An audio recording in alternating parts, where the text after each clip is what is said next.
Most people don't train their mind and emotions. It's like, I think the most powerful muscles to me are not physical, they're as strong as important as they are. It's like faith is a muscle, courage is a muscle, determination is a muscle, playfulness is a muscle. Passion unexpressed weakens. Faith untested gets smaller.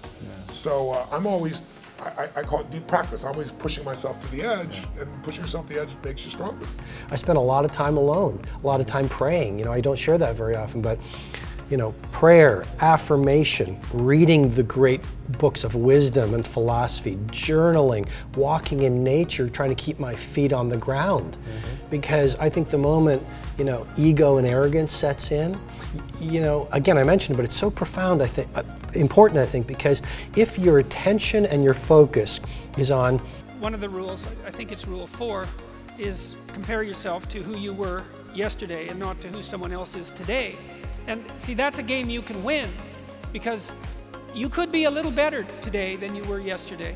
What the world needs is wisdom. Wisdom is inseparable from awareness. It arises out of awareness. Without wisdom, you are torn. You may be identified with the polarities of life. It's an evil thing if you don't recognize it. It's an evil thing if you allow it to become destructive.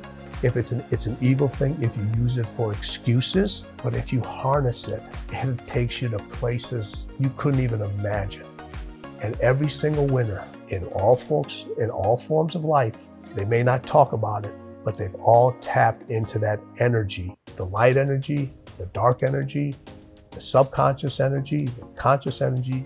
They use everything. All behavior is belief driven. Some of you went 25, 50% further with no anything. Remember Vishen was talking about how it's not working hard, but it's when you're in a certain state of mind, you could just go further and it's effortless. How many people have experienced this state of flow before? That state of flow where you lose track of time, where your attention is right there and you're in the moment. And it's the level of challenge is really matching your level of capabilities, and you're stretching yourself and you're in that zone. I just want to tell you, God loves you.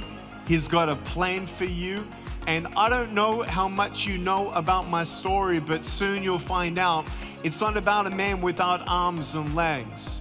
It's not about really how we're defined with our limitations and our disabilities, but it's all about how God can take our broken pieces and do something beautiful in our lives. Major disruption in a person's psyche or brain or physiology on the level that literally would rewire them, which can happen.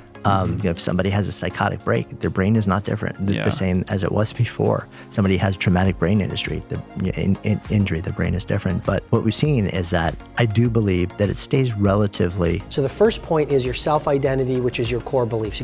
That's where the real work begins. And I don't think we have time today in terms of the tools, but that's the first thing. Second thing related to that is your fears.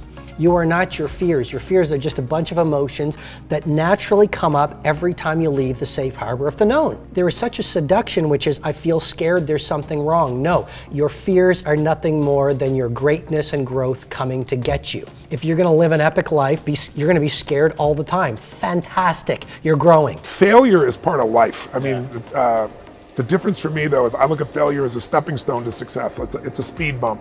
I know I'm gonna fail. But it's not failure if you learn something. And so, gosh, I've made so many mistakes. I've screwed so many things up. But every time I do, it becomes a way for me to explain to someone else what it takes. Winning has no loyalty, and winning doesn't know your name. It's going to say, hey, I don't know who you are. To me, anger is a reaction to what somebody else said to you. It creates an emotion. The dark side turns your anger into controlled rage. Now you're in control. Your self-talk is the program that will run, so you want to be mindful, right? And stand guard to your mind, because your mind is always eavesdropping on your self-talk. Your mind is always eavesdropping on your self-talk.